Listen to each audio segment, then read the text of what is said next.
for our myth-busting segment today. It's a segment where we look at the half-truths and untruths about education that we hear so often repeated over and over again in the media and by the conservative education reform movement that sometimes eventually they seem to be true. And today's is the idea that the more data we have, the better. Now, this is a fairly new idea.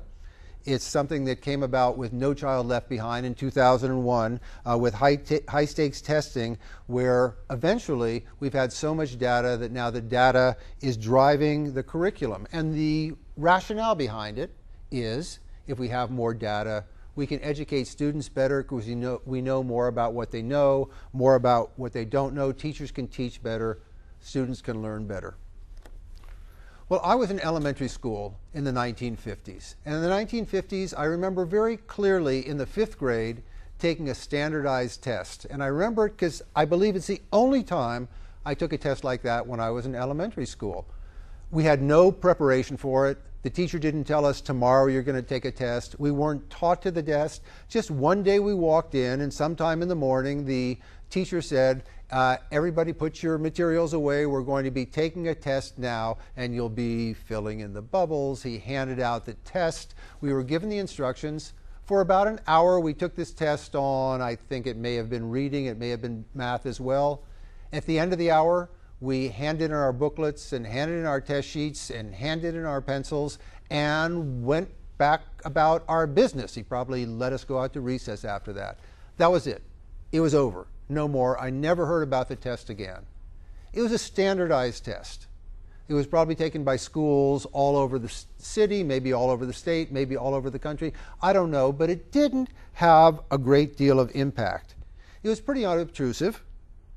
I'm sure it was marginally valuable to the teacher, to the administrators, to the school district, possibly to larger groups who were looking at information like that.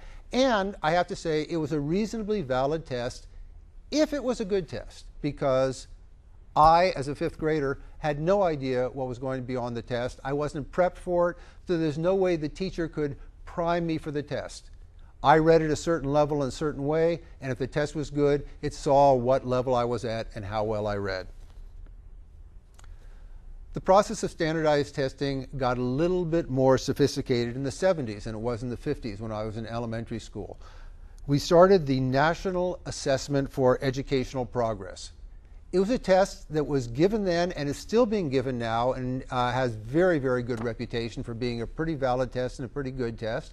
It's given every couple of years. It's not given to every student. It's given to a random sample of students, and it's only given to students in 4th grade and 8th grade and 12th grade. You can't teach to the test. There's no test prep for it. The students walk in without any foreknowledge of the test. They take the test, and depending on their abilities, depending on how good the tests are, they score at a certain level, and the level is a pretty good determiner of how capable they are in various areas of reading and various areas of math. Now, this is standardized testing, like the test I took in the 5th grade. It's not high-stakes testing, because teachers didn't lose their jobs, principals didn't lose their jobs, schools weren't closed or put on all kinds of warning. It was simply a test which was basically a snapshot. It took a bunch of kids, took a snapshot of those kids and said, excuse me, where are they relative to kids in other states? So kids in Arizona, how do they compare to kids in Utah and in New York? And compared them to students in years past. How did the students in 1980 compare to the students in 1978 and 76?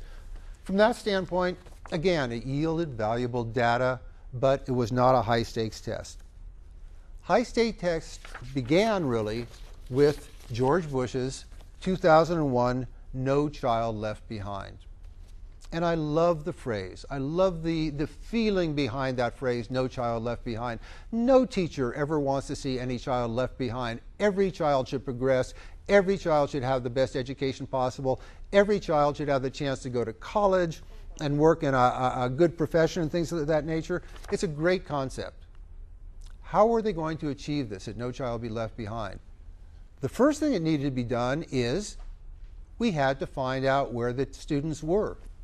So it was no longer okay to give a standardized test once in a while to some kids, somewhere, sometime. Every single student had to be tested every year, and all the results had to be tabulated. These tests became very, very high stakes. These tests could sort out, supposedly, who were the good teachers and who were the bad teachers by how their students did. Which were the good schools, which were the bad schools. There are all kinds of reasons why that didn't work out the way they say it did, but nonetheless, that was the idea. And the purpose, of course, supposedly, allegedly, was to allow teachers to teach better, to make sure that the school wasn't doing well, it knew that it wasn't doing well, and improve. The years went on and more data piled up. By the way, we didn't call it data back in the 5th grade or the early stuff. That was information. Now it's data. Data meaning these little, tiny little bits of disaggregated data that we put together. As this information, as all this data piled up, they had to do something with it. And what they did with it was they divided it into little discrete blocks, as if a student is a collection of various educational parts. Think of a car. You go in and you do a diagnostic test on a car, and you say, okay, the exhaust system is working real well. The shocks need a little bit of work. I'm not sure that the air-gas mixture is just right. The steering is a little bit loose. Let's adjust the things that need work, and we won't worry about the other stuff.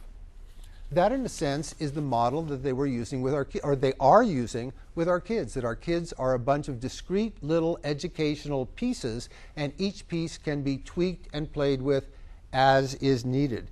It's an odd image for these holistic, these whole human beings who are as whole when they're young as they are when they're adults. But that was the image we had. And all of a sudden, we had something that became called data-driven instruction. In other words, you teach from the data. You teach what the data tells you needs to be taught from these diagnostic tools. Now, how do you know you're teaching well? The tests show it. Everything is about what's on the test. What do you teach to? You teach to the test. You don't teach information because it's good, because it's valuable. You teach to the test, and the purpose of data-driven instruction is to allow the data on the test to look better for a student and for a teacher and for the school. The goal of education with all this data is to make students score higher on the tests. And if it's not on the test, why bother teaching it?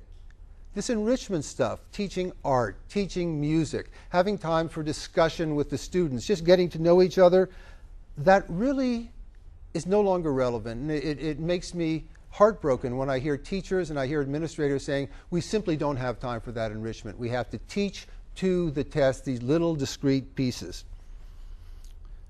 All this data is not doing what it's supposed to do. How do I know? I know by looking at the data, interestingly enough, not the state tests. The state tests are horribly compromised. They're not valid like the NAEP test, a standard test that they give for educational progress. Because the teachers are working so hard to teach to it, it no longer means anything because the kids aren't walking in without knowing what's going on. So let's forget about the state tests and let's look at the NAEP tests. From 1970, and this is nice to know, till recently, the tests have shown a steady uphill in achievement. Students have actually been achieving better today in math and in reading than they achieved 40 years ago in the 1970s, until 2008. And as of 2008, the line that's been going steadily upward in reading and math flatlined.